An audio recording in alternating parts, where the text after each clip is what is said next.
Hi, my name is Karle Delo.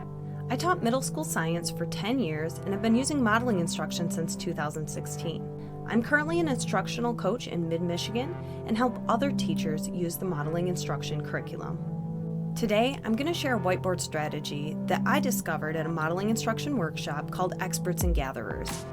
This is one of the most engaging whiteboard strategies I've used, and I've heard similar feedback from other teachers. Before I dive into this new strategy, let's talk about the traditional board meeting. If you've taken an AMTA workshop, you're probably pretty familiar with this. Students stand and present their whiteboards for everyone to see, typically in a circle. Every group has something similar on their whiteboard, and the goal is to compare and contrast what students have on the board in order to come to a consensus. Traditional board meetings are great, and I don't think that this strategy should replace the traditional board meeting, but it can be used as an alternative. It's just another tool that you can add to your toolbox of strategies. After students are familiar with the traditional board meeting, and if this is the only strategy that you use, you might notice some of the following.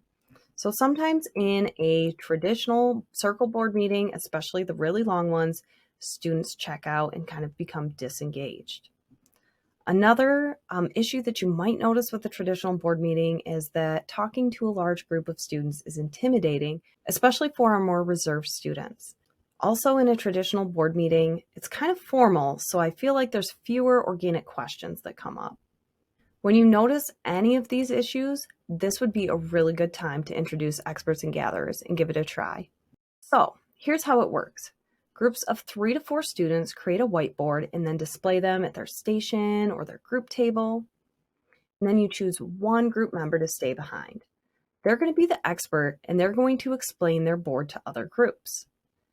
Everyone else in the group is a gatherer. They are going to rotate around the room and listen to all of the other experts. I like to do this. It's not necessary, but I love halfway between the cycle, switch to a new expert. This gives another person in the group a chance to speak up and talk about their information. And then at the end, you can share your findings with a small group and then discuss as the whole group. So the gatherers need to let the experts know, what did I miss? And then you can talk as a whole group based on what you're trying to get out of the discussion. Experts and gatherers is a great way to get more students talking because it's less intimidating in those smaller groups. Even though the room tends to get pretty noisy, it's easier to focus for a lot of students because you're rotating constantly and you just have to focus for a few minutes at a time. So it's also really engaging because of that aspect of it. More organic questions are likely to pop up and students feel more safe to ask these questions. When using experts and gatherers, I recommend that you use a timer to kind of keep some structure. Usually 2 to 4 minutes is good depending on the content that the experts are presenting. And it's also really helpful to give gatherers something to focus on. As they're rotating around, what do you want them listening for? You can even have them take notes as they're going around.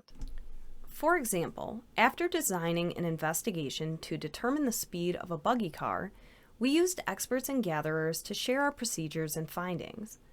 Gatherers focused on the similarities and differences in the design of each investigation. Students had a T-chart and took notes on these similarities and differences. They were also encouraged to record questions that came up while listening to groups. The reason why I chose to do experts and gatherers for this investigation is because it's so important that every student is aware of how different groups designed their investigation.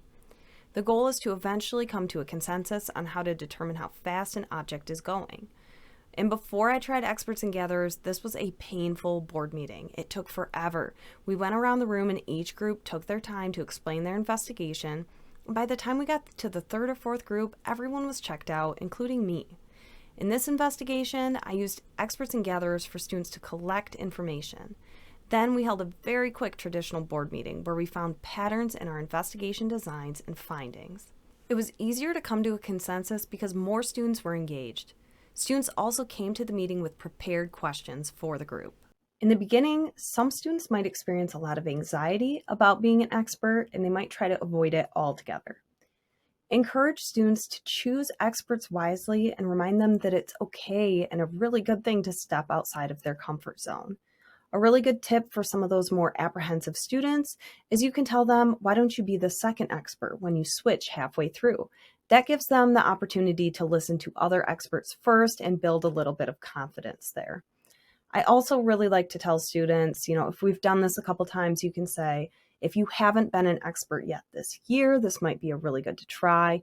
And creating that safe classroom culture and environment is really, really helpful with this activity.